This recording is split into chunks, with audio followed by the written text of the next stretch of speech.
कारण मुख्यमंत्री तसेच इतर पाहुणे येणार आहेत. हे पहा, मुख्यमंत्री महोदय साधारणतः 11:30ला शासकीय टाईम त्यांनी या ठिकाणी दिलेला आहे.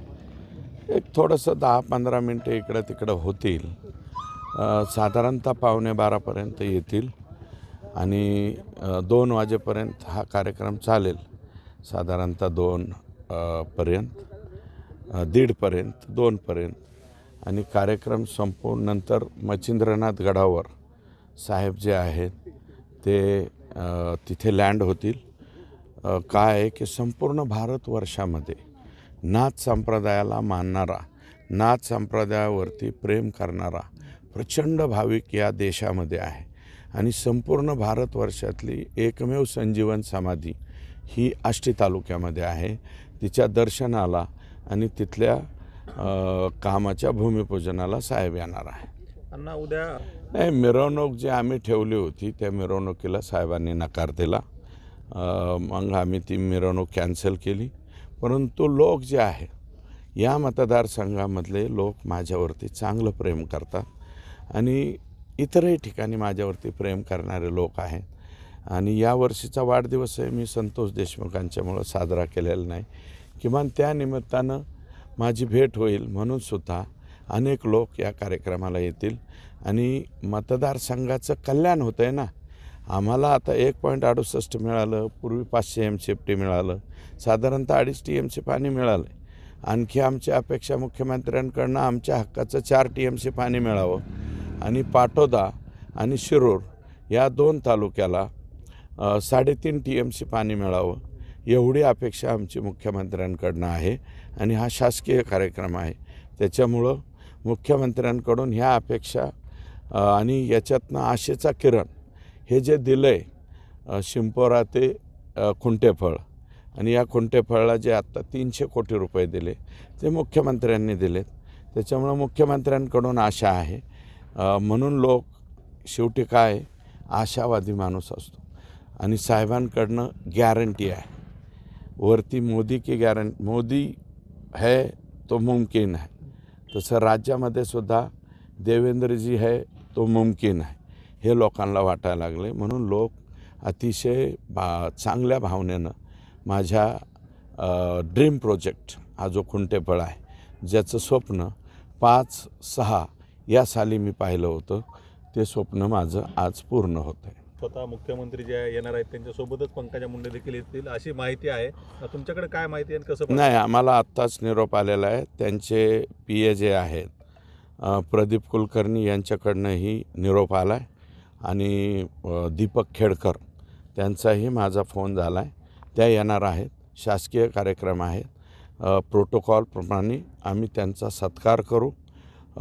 त्यांचं प्रचंड चांगलं इथं अभिनंदन करू आणि त्या इथं बोलतीलसुद्धा, मार्गदर्शनसुद्धा करतील. व्यक्तिगत आमचा मतभेद हा जो आहे तो नंतरचा विषय, तो वेगळ्या स्टेजवर. या स्टेजवरती काही नाही. आम्ही त्यांचं मनापासून या ठिकाणी स्वागत करू कारण हा शासकीय कार्यक्रम आहे. हा कार्यक्रम पक्षीय नाही, महायुतीचा आहे. ताई पण येणार आहेत, विखे पाटील साहेब येणार आहेत, राम शिंदे साहेब आमचे जावई आहेत आणि ते राज्याच्या सर्वोच्च पदावरती, सभापती पदावरती बसल्यामुळं त्यांचाही सत्कार आम्हाला या ठिकाणी करायचा आहे. एवढे येत आहेत. अजितदादांना आम्ही प्रचंड फोन लावले परंतु दादांच्याकडनं काही आम्हाला रिप्लाय आलेला नाही. परंतु हा प्रकल्प सुरू होताना अजितदादांचं सुद्धा श्रेय या प्रकल्पामध्ये आहे. जे काही घोटाळे समोर आले त्याची पूर्ण पाढा जो आहे वाचून दाखवलेला आहे. धनंजय मुंडे यांनी मात्र आरोप फेटाळले. तुम्ही देखील हे केलं होतं, पूर्ण घोटाळा काढला होता. एकंदरीत काय सांगाल या संपूर्ण? नाही, मी पीक विम्याचा घोटाळा काढला होता.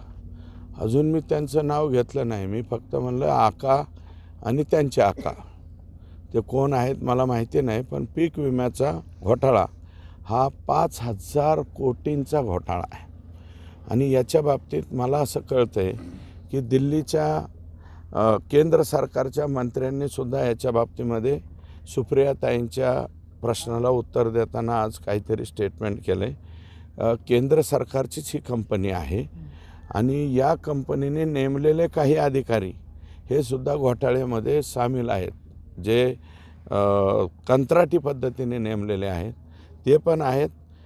22 CSC सेंटर परळीचे आहेत, परंतु राज्यामध्ये 96 CSC सेंटर सापडले.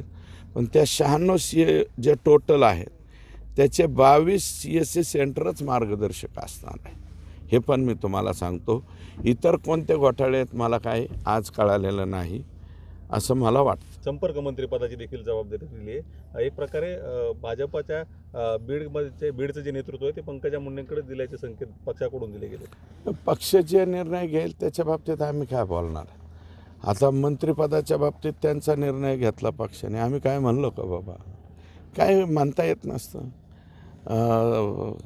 जे पार्टी निर्णय घेईन पार्टीच्या निर्णयाच्या विरोधात आम्ही थोडी जाण. संपर्क मंत्री त्यांना ऑलरेडी अगोदरच केलेलं आहे. 4 जिल्ह्याच्या त्या संपर्क मंत्री होत्या आणि रावसाहेब दानवे दादा 4 जिल्ह्याचे होते. त्याच्यामुळं बीड जिल्ह्याच्या संपर्क मंत्रीपदी त्यांची जी निवड झालेली आनंदाची बाब आहे. आणि आम्ही जे आहे ते कार्यकर्ते आहोत. आम्ही किती 2.25 तालुक्यापुरते मर्यादित छोटे कार्यकर्ते आहेत, चिल्लर कार्यकर्ते आहेत, पण आम्ही आमच्या पातळीवर ठीक आहोत आमच्या मतदारसंघापुरतं. काय आहे की 4 चाकी गाड्या, एका 4 चाकी आजकाल काय झालं आहे, लोकांचं स्टँडर्ड सुधारलं आहे.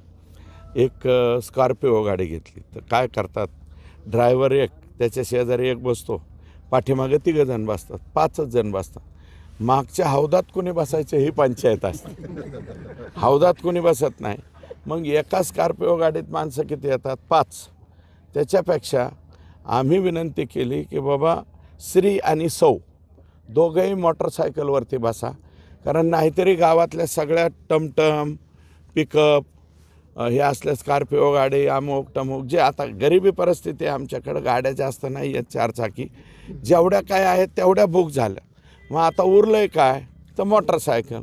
मग मोटरसायकलवर स्त्रीनी पुढं बसायचं, सौभाग्यवतींनी मागं बसायचं, किक मारायची, चल ग सखे कोणते फळला, हे चल ग सखे कोणते फळला. म्हणून मी म्हणलं आहे की तुम्ही मोटरसायकलवरती या. उद्याच्याला तुम्ही बघा, तुम्ही पण सर्व पत्रकार मंडळींनी उद्या या. सर्वाधिक जास्त लोक मोटरसायकलवरती येतील. 100% हे प्रयत्न माननीय देवेंद्रजी फडणवीस साहेब करतायत. आणि काय आहे की विलासरावांच्या नंतर, गोपीनाथरावांच्या नंतर आणि मधल्या कालावधीत अशोकराव चव्हाण साहेबांनी सुद्धा प्रयत्न केले. शंकरराव चव्हाण साहेबांनी आमचं इरिगेशन चांगलं केलं. परंतु आत्ता अशोकराव चव्हाण साहेबाच्या नंतर, विलासरावांच्या नंतर, गोपीनाथरावजींच्या नंतर या मराठवाड्याला पाणी मिळालं पाहिजे, मराठवाडा सुधारला पाहिजे, मराठवाड्यामध्ये वॉटर ग्रीड झालं पाहिजे, पश्चिम वाहिन्याचं पाणी हे मराठवाड्याच्या तुटीच्या खोऱ्याकडे वळवलं पाहिजे. कृष्णा खोऱ्याचं 23.66 TMC पाणी मराठवाड्याच्या आमच्या वाट्याचं हक्काचं दिलं पाहिजे. ही सगळी अतिशय उत्तम भावना जर या राज्यामध्ये कोणाची असेल तर ती आदरणीय देवेंद्र फडणवीस साहेबांची आहे. म्हणून आशा ह्या फक्त देवेंद्र फडणवीस साहेबांकडनं आहे. मी अजून नाही मागितलं, मी नाही मागत हो. संदीप क्षीरसागर साहेब मागतात, अंजली ताई मागतात, जेवढे मोर्चे निघतात ते लोक मागतायत. प्रकाशदादा सोळंके हे त्यांच्या पक्षाचे ज्येष्ठ आमदार आहेत, 5व्या टर्मचे. 5वी टर्म आहे त्यांची, माझी 5वी आहे, त्यांची 5वी आहे. ते 5व्या टर्मचे आमदार हे धनंजय मुंडे साहेबांचा राजीनामा मागतात. पण मी अजून मागितलेलं नाही, सध्या तरी मी मागत नाही. आणि आज काहीतरी ते वेडवाकडं बोललेत असं माझ्या कानावर आलं आहे बरं का. बघून घेतो वगैरे वगैरे. ते असंही म्हणाले की आम्ही आतापर्यंत एवढंच बोललेत ना. एक पत्रकार मागून घेतो असं, हे आमच्यात भांडण नका लावला का एवढं. बरं, माझं म्हणणं आहे ते जे बोललेले आहेत आणि शासकीय कार्यक्रमात उद्या त्यांचंही नाव आहे. जर उद्या ते बी या माझ्या कार्यक्रमाला आले तर मी त्यांचंही स्वागत करेल इथं, कारण प्रोटोकॉलनुसार ते राज्याचे मंत्री आहेत. आणि परवाच्याला मात्र त्यांच्या ह्या घोटाळे घाटाळे अमकं टमकं याच्यावरती मी परवा 6 तारखेला बोलेल. पण 6 तारखेला कार्यक्रमाच्या पळापळीमुळे दमलो आणि झोपलो समजा, सकाळी नाही उठलो लवकर, तर मग 7 तारखेला बोलू. सत्ते पे सत्ता. एक चित्रपट होता ना सत्ते पे साथ. तुम्ही राजीनामा न मागण्याचं कारण काय, म्हणजे त्याची काय वाट नाही, मी अजून मी राजीनामा मागतच नाही ना. मी फक्त वर्णन करतोय, त्याची माहिती देतोय. इतक्या लवकर कशाला राजीनामा मागायचा? चलू द्या ना त्यांचा राजीनामा. कशाची वाट अहो, त्यांचा राजीनामा घ्यायचा का नाही हा विषय ज्यांच्याकडे आहे ते आदरणीय अजितदादा पवार ठामपणे त्यांच्या पाठीमागे उभा राहत आहेत. आणि मग आम्ही राजीनामा मागून काय उपयोग होणार आहे? दादा म्हणतायत की बाबा ह्याच्यात तथ्य आहे का, त्याच्यात तथ्य आहे का, हे सगळं तपासू. त्यांचंही बरोबर आहे. मग सगळी तथ्य त्यांना तपासू द्या, मग अजितदादा त्या बाबतीतला निर्णय करतील. आम्ही म्हणजे चिलटा चालटांनी बोलून काय उपयोग आहे? आम्ही कोण आहेत? झुरळ आहेत आम्ही. जेवढा फॉलोअप अजितदादांनी या कार्यक्रमाला उपस्थित आहेत का? नाही केला, मी नाही केला. मी त्यांना नाही केला, पंकजाताईंना नाही केला. मी खरं बोलतो, कारण ते येतील असं वाटलं नाही. किंवा ते मी त्या दिवशी म्हणजे कलेक्टर ऑफिसला त्या होत्या, आमची भेट झाली नाही, त्या बोलल्या नाही, मग आम्ही बोललो नाही. मिटलं आणि फिटलं.